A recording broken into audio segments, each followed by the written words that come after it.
Assalamualaikum warahmatullahi wabarakatuh. Apa kabar sahabat-sahabat mahasiswa dari Sabang sampai Merauke? Saya doakan semoga selalu kalian sehat dan selalu diberikan kekuatan dalam menjalani kehidupan ini, khususnya diberikan kekuatan dan kesehatan dalam menjalani perkuliahan. Pada kali ini, pada mata kuliah manajemen laboratorium pendidikan, kita akan membahas tentang jenjang jabatan Pranata Laboratorium Pendidikan.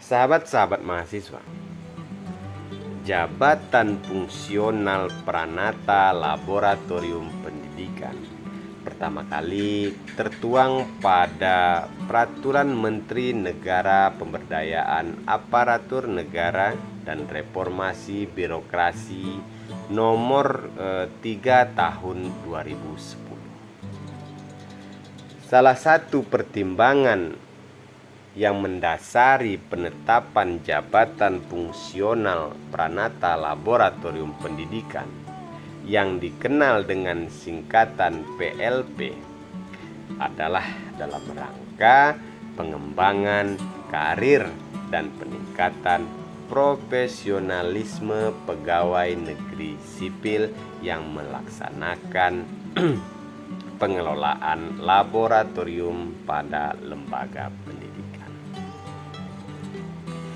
Pengelola laboratorium di lembaga pendidikan jika belum diangkat menjadi jabatan fungsional, dikenal pula dengan beberapa istilah, yaitu laboran, analisis, teknisi, dan instruktur. Sahabat-sahabat semua, Pranata Laboratorium Pendidikan merupakan salah satu jabatan fungsional yang termasuk dalam rumpun jabatan fungsional pegawai negeri sipil, seperti pustakawan, pranata komputer, dan arsiparis. Jabatan Pranata Laboratorium Pendidikan atau PLP adalah jabatan yang mempunyai ruang lingkup tugas, tanggung jawab, dan wewenang untuk melaksanakan pengelolaan laboratorium pendidikan. Pengelolaan laboratorium yang dimaksud itu adalah perencanaan, kemudian pengoperasian dan penggunaan bahan, pemeliharaan ataupun perawatan peralatan, kemudian pemeliharaan dan perawatan bahan, pengevaluasian sistem kerja, dan pengembangan kegiatan laboratorium di pendidikan. Pranata Laboratorium Pendidikan mengelola 4 tipe laboratorium, 2 kategori bahan laboratorium, dan 3 kategori peralatan.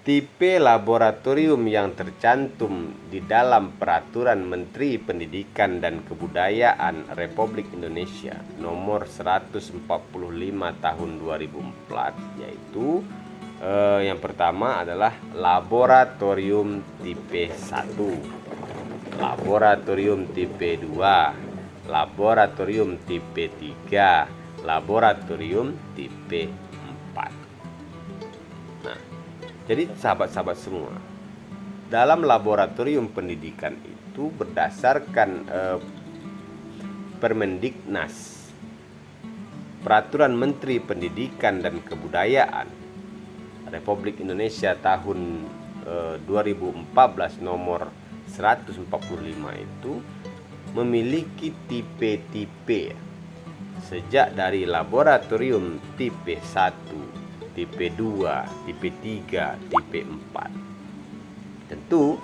masing-masing laboratorium ini berbeda ya.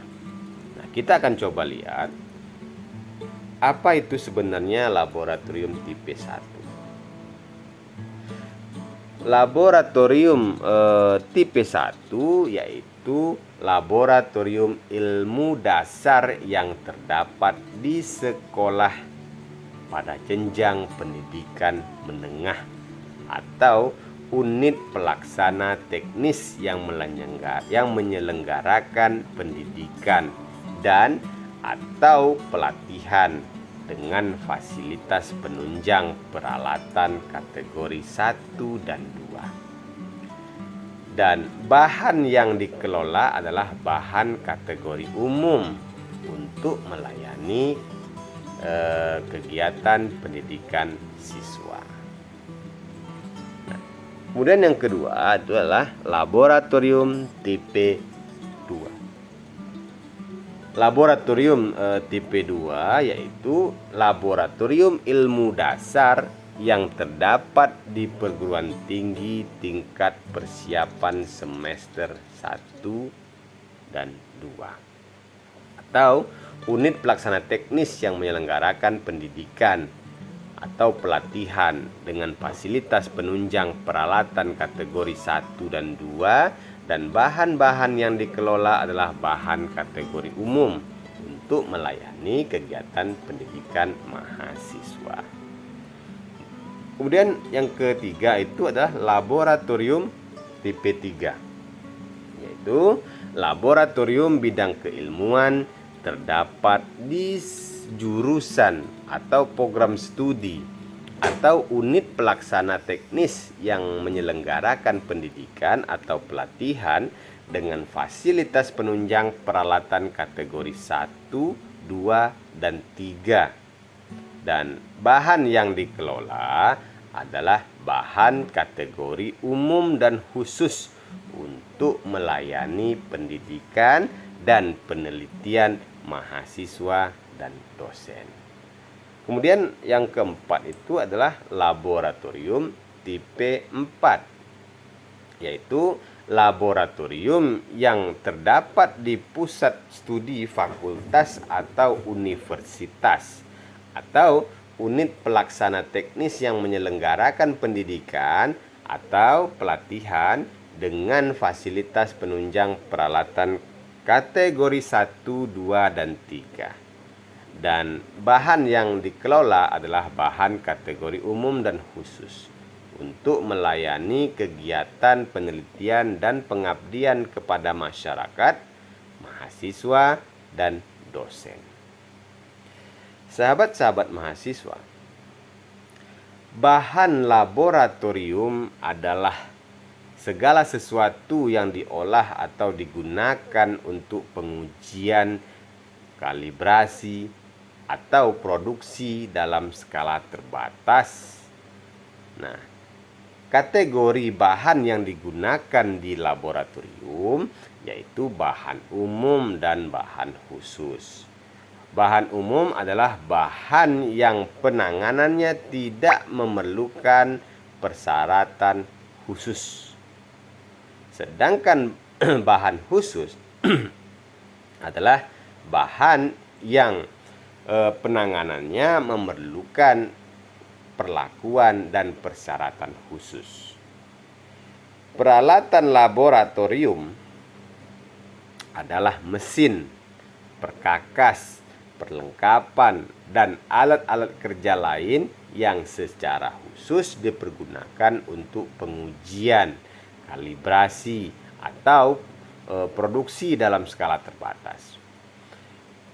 Peralatan laboratorium yang dikelola terdiri dari peralatan kategori 1, 2, dan 3. Kategori 1 yaitu peralatan yang cara pengoperasian dan perawatannya mudah, risiko penggunaannya rendah, akurasi atau kecermatan pengukurannya rendah, serta sistem kerjanya sederhana yang pengoperasionalnya cukup dengan menggunakan panduan atau SOP. Nah, sedangkan peralatan kategori 2 yaitu peralatan yang cara pengoperasionalnya dan perawatannya sedang. Risiko penggunaannya sedang, akurasi atau kecermatan pengukurannya sedang, serta sistem kerja yang tidak begitu rumit dalam pengoperasionalnya. Memerlukan pelatihan khusus atau tertentu, dan sedangkan peralatan kategori 3 yaitu peralatan yang cara pengoperasionalnya agak rumit ya, atau agak sulit. Risiko penggunaannya tinggi, rumit dalam pengoperasionalnya, memerlukan pelatihan khusus atau tertentu, dan bersertifikat.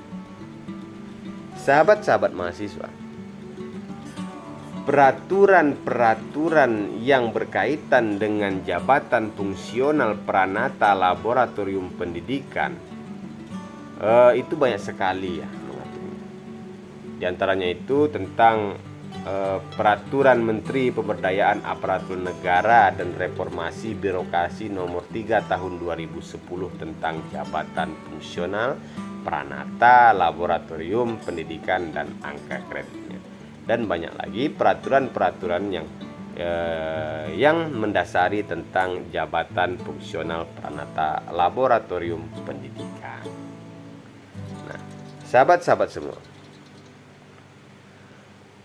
Peraturan Menteri Pendayagunaan Aparatur Negara dan Reformasi Birokrasi Nomor 7 Tahun 2019 menetapkan bahwa jabatan fungsional Pranata Laboratorium Pendidikan terdiri atas kategori keterampilan dan kategori keahlian. Jenjang jabatan Pranata Laboratorium Pendidikan untuk kategori keterampilan terdiri dari Pranata Laboratorium Pendidikan Terampil, Pranata Laboratorium Pendidikan Mahir, dan Pranata Laboratorium Pendidikan Penyelia.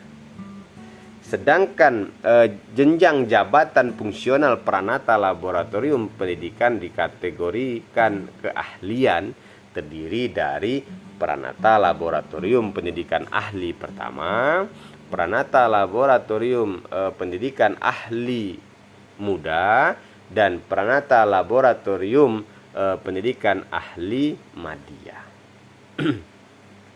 Sedangkan tunjangan jabatan fungsional Pranata Laboratorium Pendidikan diatur dalam Peraturan Presiden Nomor 21 Tahun 2013. Pada Peraturan Presiden Nomor 21 Tahun 2013 menyatakan bahwa terdapat perbedaan besaran tunjangan jabatan berdasarkan jenjang jabatannya. Pemberian tunjangan menimbang atas dasar bahwa pegawai negeri sipil yang diangkat dan ditugaskan secara penuh sesuai dengan beban kerja dan tanggung jawab pekerjaannya. Sahabat-sahabat mahasiswa, jadi dalam pemberian tunjangan menimbang atas dasar bahwa pegawai negeri sipil yang diangkat dan ditugaskan secara penuh dan jabatan fungsional Pranata Laboratorium Pendidikan atau PLP perlu diberikan tunjangan jabatan fungsional yang sesuai dengan beban kerja dan tanggung jawab pekerjaannya. Jadi masing-masing jenjang jabatan itu berbeda pula tunjangan. Baik sahabat-sahabat semua, sahabat-sahabat Anaparit dari Sabang sampai Merauke. Cukup sampai sini dulu pembahasan kita tentang jenjang jabatan Pranata Laboratorium Pendidikan. Semoga konten singkat ini mampu membuka cakrawala berpikir sahabat-sahabat semua, mampu membuka pemahaman atau pemberian masukan awal kepada sahabat-sahabat mahasiswa semua untuk mempelajari lebih mendalam lagi, untuk menguasai ilmu tentang jenjang jabatan penata laboratorium pendidikan ini lebih mendalam lagi, sehingga sahabat-sahabat semua lebih mampu memahami, lebih mampu menguasai tentang jenjang jabatan Pranata Laboratorium Pendidikan. Saya dosen pengampu pada mata kuliah Manajemen Laboratorium Pendidikan pada program studi Manajemen Pendidikan Islam, Fakultas Ilmu Agama Islam, Universitas Islam Indragiri Temilahan. Mohon maaf jika ada kesalahan, dan saya akhiri. Assalamualaikum warahmatullahi wabarakatuh.